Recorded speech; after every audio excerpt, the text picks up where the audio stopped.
Good afternoon, everybody. My name is JP Tasker with CBC News. I'll be the moderator for today's press conference. Today we have Garnett Genuis, the Conservative Shadow Minister for International Development, Conservative Senator Leo Housakos.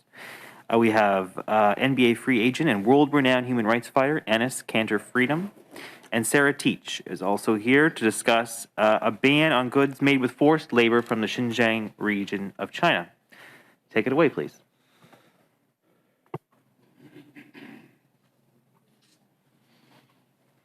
Thank you all for coming, and those of you who are joining virtually, merci pour votre présence ici aujourd'hui. L'année dernière, la Chambre des communes a adopté une motion de l'opposition reconnaissant le génocide perpétré par le Parti communiste chinois dans la région de Xinjiang, commis par la seule raison que les populations originaires de ces régions sont musulmans. Uyghur men, women, and children are being raped, tortured, and murdered because they're Muslim. Unfortunately, an identical motion recognizing the Uyghur genocide was defeated in the Senate shortly thereafter. However, that motion in the Senate did grab the attention of someone who has been an incredible and vocal opponent and critic of the communist regime of China. He is someone who has used this high profile to call them out, as well as calling out those of us in the West who are complicit in their human rights abuses through our own inaction. I'm talking about our very special guest here on stage with us, Mr. Enes Kanter Freedom. And you will be hearing from Mr. Freedom in a moment. We're also joined today by Ms. Sarah Teich.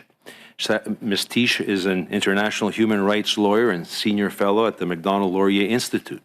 She was lead counsel for the Uyghur Rights Advocacy Project when they were granted intervenor status in last year's court case with the federal government over the CBSA's refusal to block imports from Xinjiang region in accordance with their obligation under the Canada-US-Mexico Free Trade Agreement.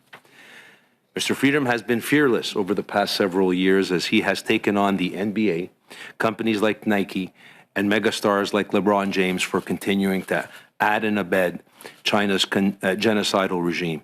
And when he reached out to me and asked if there was anything he can do to help our efforts here in Parliament, I happily said yes. So that's what brings us here today. Integrated with this genocide in Xinjiang is undeniable evidence that up to 1 million members of the Uyghur minority continue to be victims of forced labor for the benefit of the communist authorities and for the benefit of businesses that are implicated in this activity.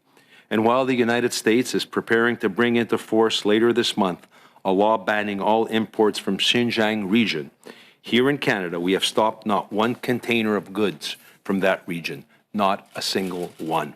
The only one that had been stopped has since been released to the importer. Selon moi et selon mes invités, si je peux me permettre de parler brièvement à leur nom, l'inaction de notre gouvernement pour empêcher l'entrée de produits issus du travail forcé sur le marché canadien, voire notre action en tant que consommateurs pour acheter ces produits, signifie que nous sommes complices dans l'une des plus grandes violations des droits humains de notre époque. And that's why we invite Mr. Freedom to be here with us today, to draw attention to and support our efforts, like Bill S-204, to have the Trudeau government ban the import of all goods from the Xinjiang region. With that, I turn the microphone over to my friend and colleague, MP Garnett Genuis, for a few words, who, of course, all of you know, has been a strong advocate and supporter of what is right and just. Thank you so much, Senator Housakos. Thank you to all the members of the media for being here. It's a great pleasure for me to be part of this press conference to welcome Mr. Kanter Freedom to Parliament Hill. Mr. Kanter Freedom, you have such an important platform, and you've chosen to use that platform for good, and to be a voice for those who don't have the same platform, for those victims who have stories to tell but can't get their stories heard. You are using your platform to magnify their pain, their suffering, and their stories to call for global action. And I want to salute you for being here and for doing that. Mr. Kanter Freedom is a Nobel Peace Prize nominee. He's a recipient of the Geneva Summit's 2022 award. He's done so much work on Uyghur rights and so many other important issues. And I was sharing with him just prior to this press conference that we've got this this strange reality in Canada where we have had, I think, a lot of effective cross-party work and leadership from within Parliament, and yet the government has lagged behind in terms of taking the actions that are required at a government level. We had a unanimous motion in Parliament recognizing the Uyghur genocide. Everybody who voted in favor of that motion, and we were the first Parliament in the world to recognize the Uyghur genocide, and of course other parliaments followed. So at the level of the House of Commons stepping up and taking action, we've seen important action. But the government of Canada, the government has yet to recognize this genocide and take some of the important follow-up actions that flow from our obligations under the Genocide Convention, and we need to see those actions. There is a cross-party push to see, yes, stronger legislation to combat the importation of products made through slave labor, and yet we need to see a regional approach as well that recognizes the specific issue of forced labor in East Turkestan, and I'm very supportive of the measure that my colleague Senator Housakos has talked about.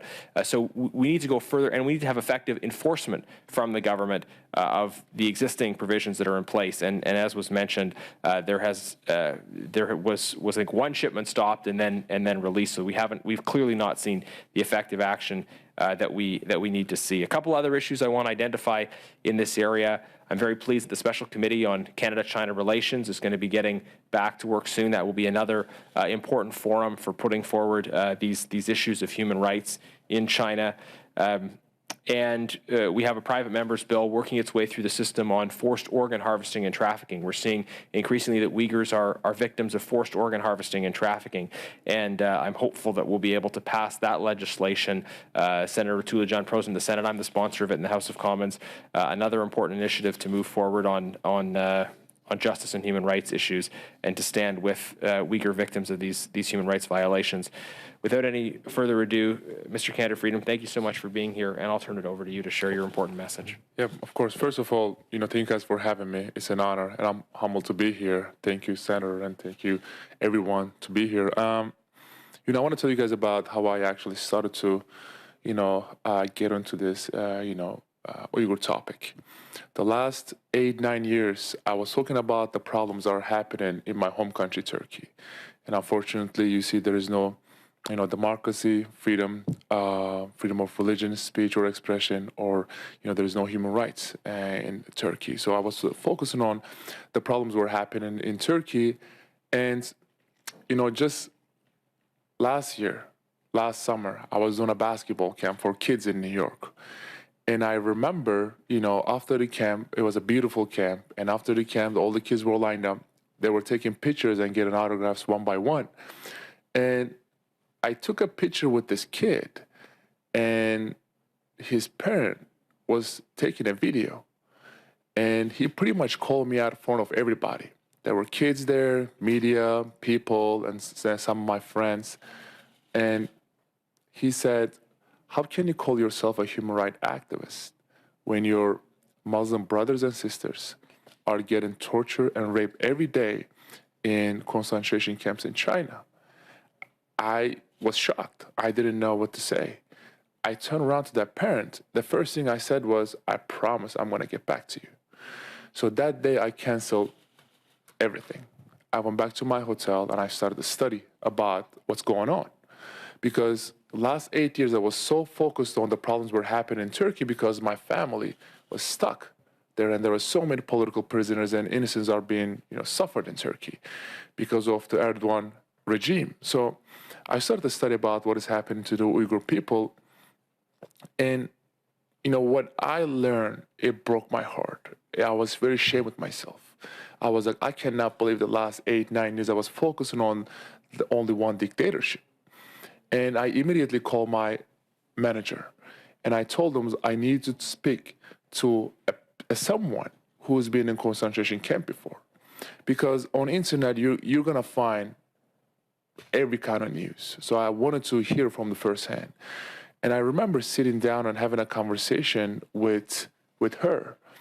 And the things that, she told me, I just couldn't believe it. And she was telling me about, the forced sterilization and abortion, and she was telling me about the gang rape and torture. And I don't want to go into too much details, but it shattered my heart, and I was very ashamed with myself. End of the conversation, I asked her, "What can I do for you?" She said, "Nothing." I was like, "What do you mean nothing?" She said, "I'm good. I'm in America, but there are millions of people in concentration camps that are getting tortured and raped every day. Help those people, not me."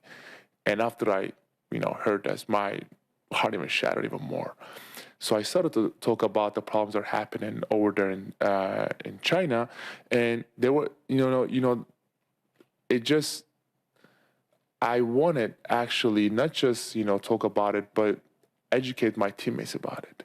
And obviously, when the topic is China, unfortunately, many of my colleagues were scared to say a word about it. And I was waiting for someone to just help me, And I remember my manager sending me the tweet of Senator, and it gave me so much hope. When I saw that tweet, it gave me so much motivation. I was like, wow, I am not alone in this. I know he's not an NBA player, but I was like, this is amazing when I see a brave people coming out and talking about the problems that are happening there. So I was like, let's reach out to him. So we reached out to him. I immediately asked, I want to help. What can we do together? Because we always say, don't just talk about it, be about it. So when I saw Senator's tweet, I was like, here's someone that I can just work with and just bring some real change. And, I called him a month ago. I was like, I want to come to America. I want to come to Canada and sit down and see what can we do together to help those innocent people over there. And here's a beautiful bill. I read it and I'm supporting it 100%. But people needs to understand there are so many human rights violations that are happening over there in China, and many countries call it, and I agree to genocide. So we have to call it like it is, and we have to do whatever we can to help those innocent people over there. And sometimes the things that you talk about can cost a lot. You have to make some sacrifices. But when I heard the stories of Uyghur people, I have no regrets. So it's an amazing opportunity to bring even more awareness.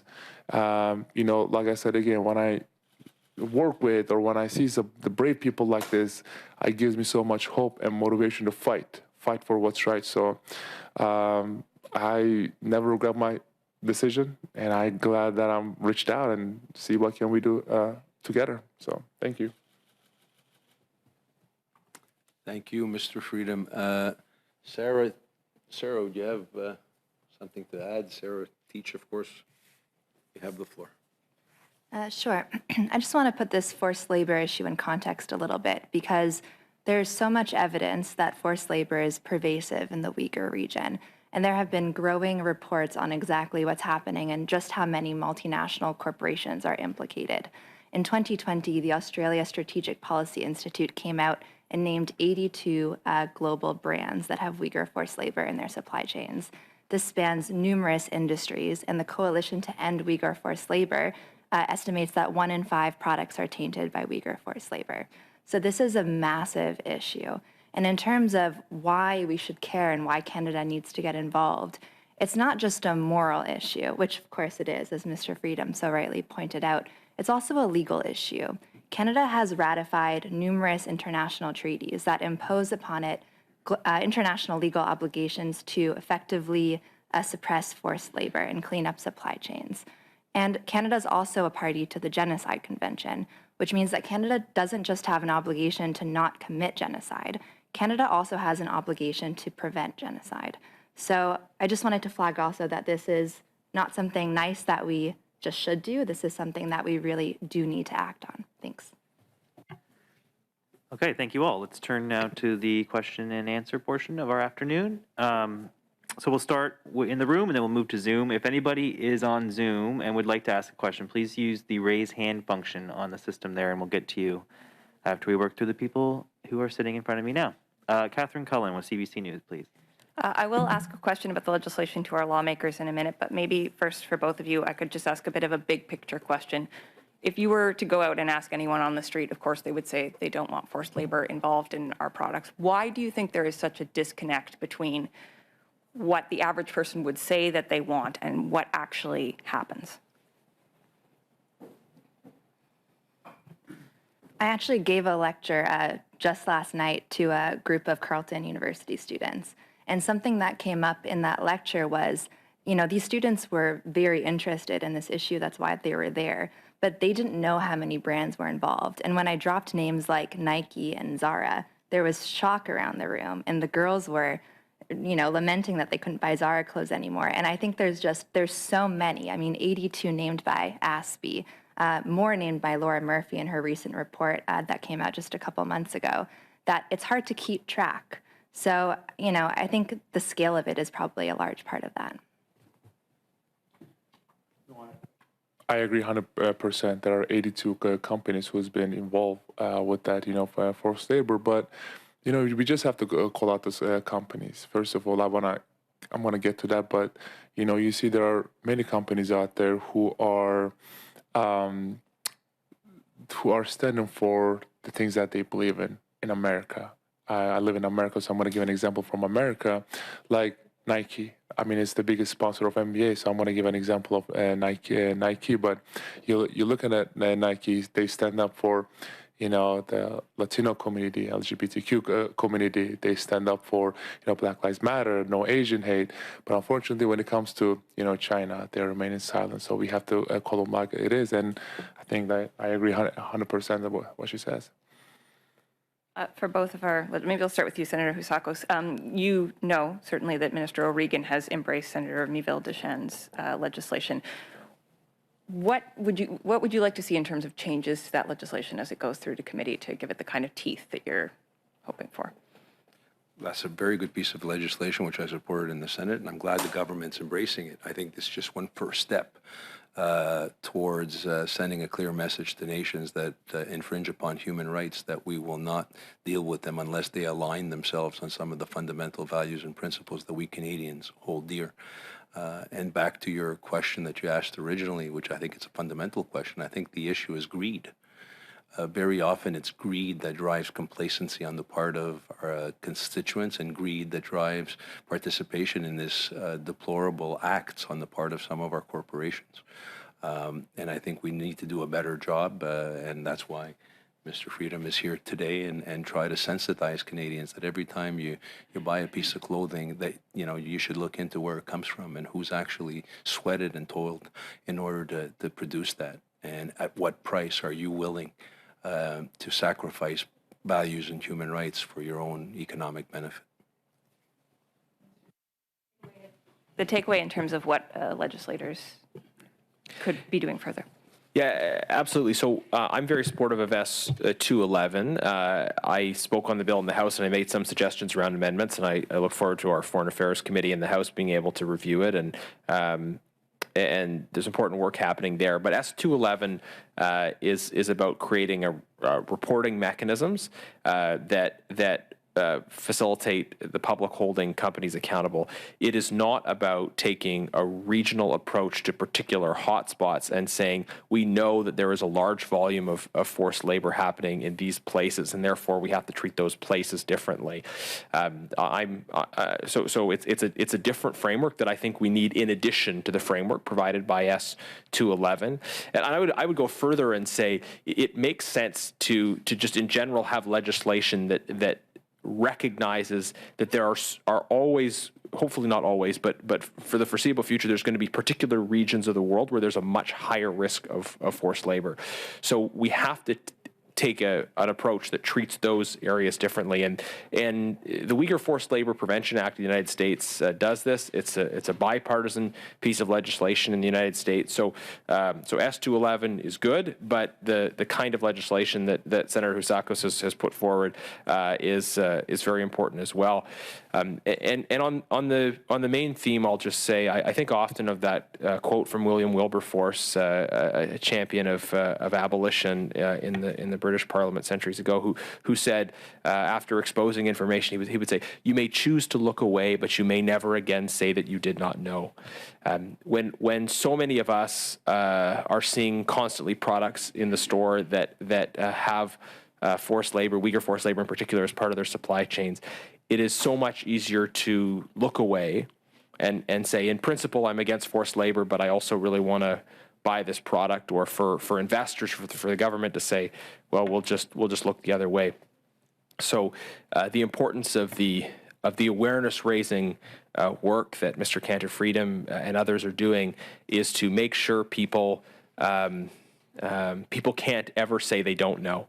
To make sure people know, and it's ultimately up to them to make the choice about what they do. But as Wilberforce said, once you know, you can still choose to look away, but you can never say again that you didn't know. Thanks.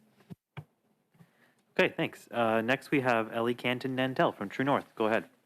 Yes, hello. My question is for Mr. Kanter. North Korean escapee and human rights activist Yeonmi Park spoke in Ottawa last month, and she said that she found Justin Trudeau's praise of China to be disgusting. Trudeau previously said he admired China's basic dictatorship, and he refused to vote to declare China's treatment of the Uyghurs a genocide. What do you make of the fact that the head of a Western democratic nation like Canada isn't willing to denounce China's abuse at the fullest extent? Unacceptable. I think we need to, whoever it is, we need to call them out and hold them accountable. You see right now China is, while we're talking right now, there's a genocide happening, and not just Uyghurs. You look at Tibetans and Hong Kongers and what Mongolians are going through, and you look at Taiwan, right? And it's the biggest human rights violations that are happening in the world right now. And I think, I think we just need to hold them accountable. And then by him saying that, I'm just not accepting it. I feel like we need to put more pressure on those, Western leaders or whoever it is, any politician that doing some kind of work with China, to just hold them accountable, because there are so many people over there that are suffering, and we're talking about human rights, and human rights is about politics. So just because of economies involved, just because of money and business involved, we need to call them out like it is. So. Right, my other question is for both MP Genuis and Senator Housakos. So the world reacted pretty quickly to punish Russia following its invasion of Ukraine. Yet communist China, which engages in genocide and religious persecution, it's responsible for a global pandemic that has killed over 6 million people. It has also trampled on the rights of Hong Kongers, as you mentioned, people of Tibet, and also threatens Taiwan and its independence. They've also put their own citizens in places like Shanghai through really abusive lockdowns. So they remain mostly unchecked and unsanctioned. Why do you think world leaders who were quick to hold Russia accountable do not seem to want to take the same action to punish China for its behavior?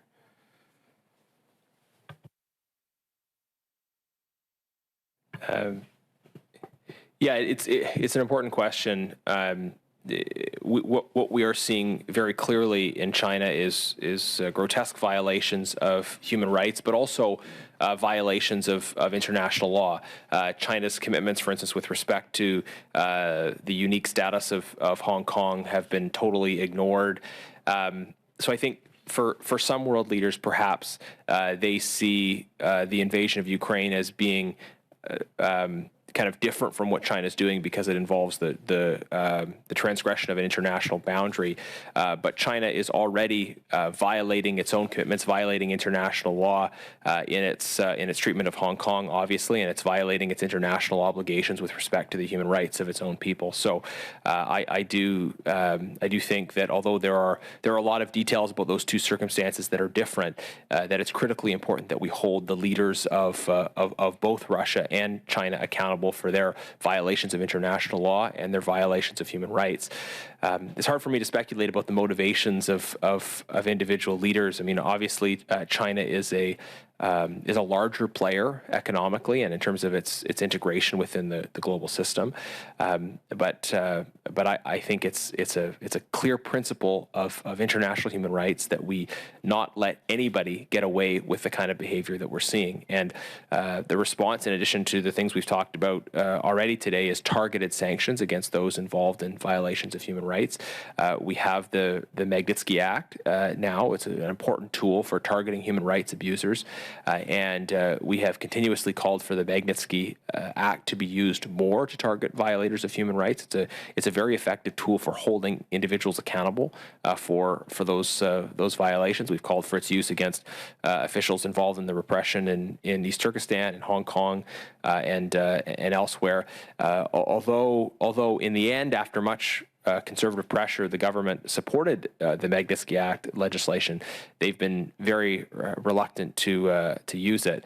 And again, the Magnitsky Act was a great legislative initiative that came from conservative senators, and so another example of the great work that our Senate colleagues are doing on human rights issues, and hopefully we'll see more of that legislation, such as Senator Housakos' bill passed, to continue to move these things forward. Thank you for your question. I'm going to be very blunt. I think the bottom line is we have some large, powerful corporations in the Western democratic world that are making a lot of money in China. And those corporations have an extraordinary amount of influence on our governments right across the G7. It's a sad reality, and that's what it is. And that's the discrepancy between why they take certain actions, because obviously Russia doesn't have that degree of influence. So we need to start more and more sensitizing our public in the Western world. Canada is a powerful G7 country with one of the biggest middle-class markets, and understand that there should be it's a privilege when countries like China have unfettered access to our large, middle-class, powerful market. And they have to align themselves vis-a-vis human rights and democracy and freedom to where we are, and rule of law. And if they don't, they shouldn't have access to that marketplace. And that's why my bill S204 is so unequivocal, that any product that comes in from Xinjiang doesn't come in here. And we shouldn't be, the onus shouldn't be on CBSA to figure out, is there one container out of 50 that is legitimate? It's like the message should be unequivocal and clear. Get your act together, align yourselves with what is important to us, or you don't have access to our marketplace, period. Thank you, Senator. Do either of you have another question? We do have some more time. If not, that's totally fine. But no, okay. And there's nobody else on Zoom, so that concludes today's press conference. Thank you, everyone, for coming. Have a good rest of your day.